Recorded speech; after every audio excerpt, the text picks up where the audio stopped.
welcome to Investigate with Kate. Today I'm at Red Sticks Reads and I will be interviewing Tere Hyfield, the owner. Yes, ma'am. Owner. And this is just such an amazing space, and there's more over there, and it's just amazing. In my opinion, the 80s is the best decade for music. You're not wrong. How would you describe your job using an 80s song title? Okay. I have thought about this, and I love this question, by the way. Now, I don't know if my answer is the best, but the first thing that came to mind when I thought about this is girls just want to have fun. Is that a good one? Is that a good? Yeah. Okay. Now, in terms of my business, how do I see this? Because girls having fun in a bookstore. I feel like, so I'm a teacher. That's what I do by day, but I'm also a bookstore owner. And when I'm in the bookstore and talking to kids like you about books that I love or books they love is so fun for me, truly, that's the song that came to mind. Like this whole interview, girls just want to have fun. How did you decide to open this bookstore? Great question. Okay, so like I mentioned, I'm a teacher. And my husband, how we met, he's always worked in service industry, meaning restaurants of different kinds. So we actually met. I was a waitress at the Chimes restaurant by LSU, and he was the manager there. And I continued teaching. He continued working in other jobs that were like the Chimes. And the last place he was at was Whole Foods, which we love. We loved working at Whole Foods. But after a while, it kind of became something really, really stressful. And he was coming home very, very stressed all the time. And I didn't like seeing him that way. I liked it when he was happy. So one day I said to him, what if you leave Whole Foods? And we're both big readers, my husband and I. And I said, what if we do this crazy dream we've been talking about where one day we're going to open up a bookstore? What if we actually try it? We didn't know what we were doing. We still don't know what we're doing, Kate. But we said let's try, because we wanted him to find a job that was going to make him happy. We knew that it might not make as much money, but that didn't matter. We needed to make him happy. That was the big, and so we did.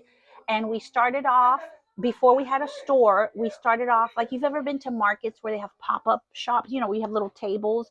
So we were a pop-up book shop first. We only went to markets, and we were just like kind of testing to see, do people want this? Do people want books in Baton Rouge? And everybody seemed to love it. And then before you know it, the same place where we were doing the market, which is the same place where we are right now, the owners of this building said, well, what if we offer you a space, a permanent space? And we were like, oh, that would be fantastic. So we were in a very, very tiny space, 300 square feet. But that's where we started. And then we got a little bigger. And now we're going to get even a little bigger than this when we move at the end of the year. What is the funniest or most surprising thing that has happened in this bookstore or as a pop-up shop? Okay, so we do story time every Saturday here at 11:30. And there's one book that has become our regular book. We read it every single Saturday. It's the last book we read. And I'm going to reach over you right here and show you. It's a book about singing a lullaby to a cowboy. Simple little book. But my husband and I, over time, really enjoy telling the story with our storytime regulars. And it's become a funny little act we do where I play the cowboy and he plays the cow, and we do voices, and it gets pretty fun around here. So I would say that's probably one of the funniest things that's happened is I'm a cowboy and he's a cow. If you were stranded in a Louisiana swamp for a year, which book in your shop would you want most by your side? Oh, hey, this is a good question and a tough question. Okay, right now, my answer, I feel, Louisiana, I'm going to say for a whole year, only one book. Okay, I'm going to go with a new local book that I feel like would be appropriate, the Rougarou Magic. I feel like that might actually come in a little handy for me if I'm stuck in a swamp. I just got it. Oh, you did? Okay, so I feel like that might be the smartest book I can bring with me. But oh gosh, Kate, that's a tough question. Okay, so I'm gonna say Rougarou Magic, but a close second. I'm a big Harry Potter fan, so I feel like although I've read those books a lot, I feel like I would be very happy rereading them in that scenario. So Harry Potter is my second choice, but Rougarou Magic number one. What is something that you learned in elementary school that you use every day in your job?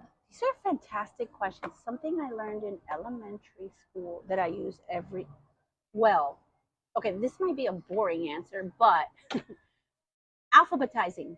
Oh my gosh, there's a lot of alphabetizing in my world now. And here's a little confession: every time I'm alphabetizing, do you know what I have to do in my head? A, B, C, Yep. D, E, F. So that's the first thing that comes to mind, is I am still doing my ABCs on a regular basis around here. But the only reason I knew is because I have to do that too. Okay, I'm glad I'm not the only one. Yeah. What makes Baton Rouge a great place to own a business like yours? Oh, the people. I love Baton Rouge people. So I'm not from here. I'm from Miami, Florida, and um, when I moved here, 90% of the reason I moved here was the people. And I love meeting people from Baton Rouge, especially mid city, which is where we're located. I feel like there's something about the mid city Baton Rouge person in particular. It's just so awesome. They really want to support small local businesses like ours. They're really fun neighbors. They're kind people. And I feel like the community is what makes Baton Rouge a really unique place and a really welcoming place. I'm going to say, especially for somebody like me that's not from here, I have felt very welcomed. The space in your shop is limited. Yes. So how do you decide which books make the shelves? That is a great question. So what I end up doing, what both my husband and I do, we both pick the books for the store. And so because space is so limited, we very, very intentionally pick the books we want. And I tend to pick books that either I have read. If I haven't read, I feel like I have a good understanding about what the book is about. And if I feel like it's just something that I would love to spread to my reader, something that I feel is important, feels good, because I think one of the most magical parts about our bookstore, and even though it's so small, is talking with people. I feel like book people, even in the world of Amazon, right? Big Amazon, where you can get a book really cheap and really fast. But the missing ingredient there is the people, the talking to the people about the book. So the magic that happens in the bookshop when I can say to somebody, I read this book, I would love for you to read this, or vice versa, because many times our customers tell us what books are fun and good. So I think with us picking a book that we can sincerely talk to somebody about, I think makes a big difference. It makes a connection that's important. So I try and pick books that I think are going to spark a connection. What is your favorite thing about the bookstore? Favorite part about the bookstore is the people I get to meet, especially when it's people like you, Kate, fellow bookworms, fellow people who love a good story and are curious about other people's stories. Because I think it's so important. I think the whole point of the bookshop, right, is I feel like it's a little spot where we can come and connect and learn about other people in our community and in the bigger community of the world, and find out how people live their life, and how sometimes it's like mine and sometimes it's different.